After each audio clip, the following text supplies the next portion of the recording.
Our next question comes from Gabriel Stoudemayer, and he writes, my church is building a building that will cost approximately $10.6 million. For reference, the current building is in great shape, but it seems that the church has grown out of it, especially because we offer a lot of different groups that meet at our church, not to mention on Sundays where we have 3 services at different times, and we try to fit all the members and visitors in that space. My question is, how do we judge if this is truly what God would have us do with this money? The elders have said that if the body tithed 10%, we would not go into debt. However, I do not think that the majority of members do that, at least based on the national statistic. Well, it's a great question, and let me see if I can respond to it. I think first and foremost, your church has to have some kind of theology of debt before they proceed, because churches can get into trouble. They can significantly hinder the kind of impact that God would want to give through them in ongoing types of ministries, and certainly with the issue of missions. So they have to have a theology of debt. Is all debt opposed? Certainly not. And again, I have a course on biblical finances. You can find it at searchthescriptures.org. It's divided into 6 sections. It's about 130 pages of note-taking outlines. And one section concerns the Christian and debt. And we look at it not only in terms of personal debt, but just general principles. Again, God said in the book of Deuteronomy, in the final chapters to Israel, that if they would obey him, he would make them the lender. If they disobeyed, he would make them the borrower. So for God as a blessing to make Israel the lender tells you right off that not all debt is wrong. So sometimes people say from Romans 13, owe nothing to anyone except love. That needs to be read in the context of Scripture. So all debt is not wrong. Most debt, sadly, today is wrong. People are not living within their means. And so if God has given you $35,000 to live on this year and you spend $40,000, you've gone beyond your means and you are presuming on the future. And that's not a wise thing to do. And so Christians, they think if I can just pay off my, minimal payment on my credit card that I'm in good standing. No, I don't think so. And again, I would reference you to this course. So when it comes to a church, what you do find out is that A, all debt is not forbidden, but B, God is very conservative in his view of debt. In fact, every 7 years in Israel's history, all debts were canceled. So if you came to me in year 6 and you wanted to borrow $20,000, I would know in year 7 that debt would be canceled. And so I want to think carefully, do I want to loan you this $20,000 and is this wise? When I came to Community Bible Church in 1990, the people told me or asked me, when are we going to build our church? The last pastor said that you would start the process when he left and you came. And I said, well, you just bought a piece of property and you've paid $12 off the principal. In my judgment, the property was the wrong property. It was a property that was landlocked, that after a while, the church would reach its maximum growth and they would have to relocate. So it was not good stewardship. So I said, A, first, we're going to pay off the land. B, then we're going to save. And as I shared with the elders, I said, I do not want to borrow money for longer than 5 years. So we paid off the land. And part of the problem was the people had actually never, the former pastor told me, he just died last month. The former pastor told me, and there was about 150 people coming. I looked at the offering. It was $1,800, $1,900 every week. The annual budget was $125,000. I think that was our offering last week. It was just like, hey, look, no one's giving. There's a real problem here. People are not being taught. And so the former pastor told me he never preached a sermon on money. I said, well, that was a big mistake. And as he asked me openly, I said, well, look, you reacted. You gave a knee-jerk reaction to the abuses of money in the 1980s through guys like Jimmy Swaggart, discussing what Swaggart did, Jim Baker, PTL Ministries, absolutely disgusting. what those men did.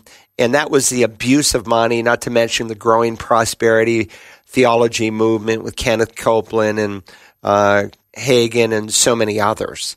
But the scripture teaches much about money. Half of Christ's parables concern the issue of stewardship about money. And so, yes, tithing, it's a biblical principle. Some say it's under the law and doesn't apply today. Listen to my last sermon in Malachi. I think that might be helpful to someone. No, tithing is actually not part of the ceremonial law. It's part of the moral law of God. It's initiated ever before Moses codifies tithing. It was practiced by Abraham before the law was given. Moses will later command it. Jesus will certainly commend it, and none of us should be those who cancel it and say it has no application for today. But you're right, the average evangelical only gives about 3 to 4% of his income. So I think if I were in that church, if I were an elder, I'd want to say, well, what is our plan if we borrowed $10 million? We built by the way, that first building we built, my goal is 5 years. By God's grace, we paid it off in 3.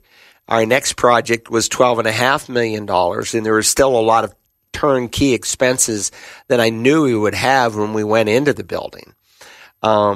We saved $8 million before we broke ground.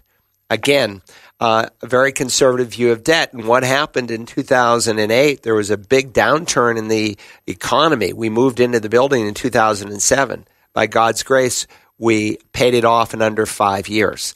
So I think God has a very conservative view of debt. And if you are looking to spend, 30 years to pay off a building, that's very foolish. And you're giving a lot of money to the bank that might have in turn gone to missions. On the other hand, you do have a problem. You are limited in the growth. And look, I was preaching 3 sermons every Sunday morning at 7:30, 9:15, and 11 o'clock. And you have no idea. And I preached an hour in each service, what that takes out of a pastor. And so you're subtly killing your pastor, whether you know it or not. So it sounds like, yeah, you're maxed out. You need a building, but you need a plan. And if it's a $10.6 million project, I wouldn't even begin to break ground until we had at least half the money in hand. Look, just to draw up the plans that would be approved by your given county, wherever you're writing from, will take at least 6 months to a year. Because you have to have architectural plans that meet county standards, and every county is different.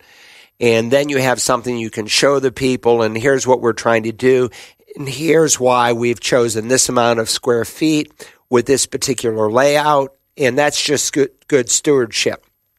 But again, this is, in my judgment, a decision the elders of the church make.